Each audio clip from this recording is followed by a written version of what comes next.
ശമ്പള കമ്മീഷൻ ശുപാർശ തള്ളിയ ധനവകുപ്പിന്റെ നടപടിക്കെതിരെ പോലീസ് സേനയിൽ അമർഷം പുകയുന്നു. കമ്മീഷൻ ശുപാർശ ചെയ്ത 23,620 രൂപയ്ക്ക് ആനുപാതിക ശമ്പള സ്കെയിൽ നടപ്പാക്കണമെന്നാവശ്യപ്പെട്ട് പോലീസ് അസോസിയേഷൻ ഭാരവാഹികൾ മുഖ്യമന്ത്രിയെ കണ്ടു. പരാതി അടുത്ത മന്ത്രിസഭാ യോഗത്തിൽ പരിഹരിക്കുമെന്ന് മുഖ്യമന്ത്രി ഉറപ്പും നൽകിയിട്ടുണ്ട്.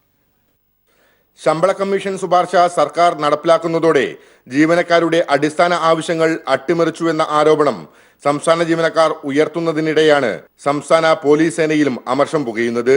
ശമ്പള കമ്മീഷൻ ശുപാർശയനുസരിച്ച് 11,600 രൂപ എന്ന ശമ്പള സ്കെയിലിന് ആനുപാതികമായ 23,400 രൂപയാണ് പോലീസുകാർക്ക് ലഭിക്കേണ്ടിയിരുന്നത്. ശുപാർശ പരിഗണിച്ച ഘട്ടത്തിൽ ഇത് നടപ്പിലാക്കുമെന്ന് മുഖ്യമന്ത്രി അടക്കമുള്ളവർ ഉറപ്പു നൽകുകയും ചെയ്തിരുന്നു. ഇതിന്റെ അടിസ്ഥാനത്തിൽ സർക്കാർ പോലീസ് സേനയ്ക്ക് വലിയ ആനുകൂല്യം നൽകാൻ പോകുന്നുവെന്ന് അസോസിയേഷൻ ജില്ലകൾ തോറും വ്യാപക പ്രചരണം നടത്തിയിരുന്നു. സർക്കാരിന്റെ ഭരണനേട്ടമായാണ് ഇക്കാര്യം അസോസിയേഷൻ ഭാരവാഹികൾ ജില്ലകൾ തോറും പ്രചരിപ്പിച്ചിരുന്നത്. എന്നാൽ ഇന്നലെ തീരുമാനം പുറത്തു വന്നപ്പോൾ ഇത് നടപ്പിലായില്ല. ധനകാര്യ സെക്രട്ടറി KM എബ്രഹാമിന്റെ അനാവശ്യ ഇടപെടലാണ് ശുപാർശ നടപ്പിലാക്കാത്തതിന്റെ പിന്നിലെന്നാണ് പോലീസ് അസോസിയേഷൻ ആരോപിക്കുന്നത്. ഇക്കാര്യം അസോസിയേഷൻ ഭാരവാഹികൾ രാവിലെ തന്നെ മുഖ്യമന്ത്രിയെ അറിയിച്ചു.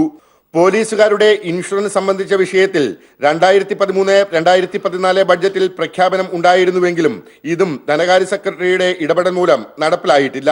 ഇതിന് പുറമെയാണ് ശമ്പള ശുപാർശയും അട്ടിമറിക്കപ്പെട്ടതെന്ന് ഇവർ മുഖ്യമന്ത്രിയെ അറിയിച്ചു. ഉചിതമായ നടപടി ഉണ്ടാകുമെന്ന് മുഖ്യമന്ത്രി ഇവർക്ക് ഉറപ്പ് നൽകിയതായും സൂചനയുണ്ട്. News bureau, Idukki.